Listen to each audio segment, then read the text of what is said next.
Live with Lucy Hockings on BBC World News. World leaders are gathering in Glasgow for the COP26 climate summit. They've been urged to rise to the challenge of combating global warming.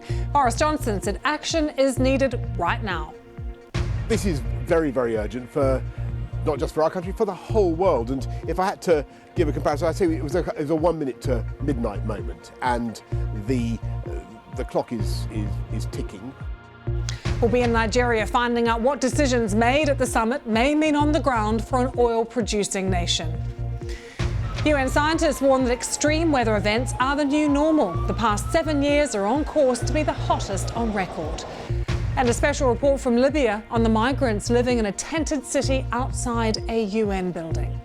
In the next half hour, we'll be live in Glasgow and in Lagos, plus that special report from Tripoli.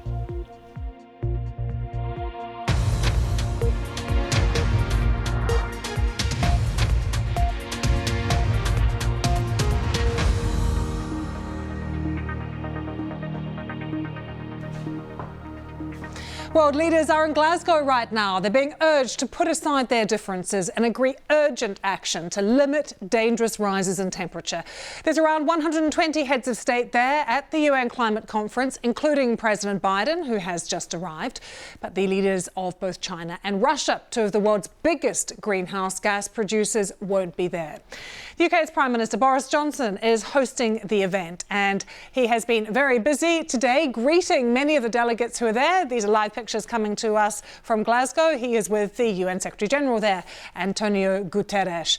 The summit really being seen by many people as the moment when countries must deliver on their pledges to limit temperature rises to 1.5 Celsius above pre-industrial levels.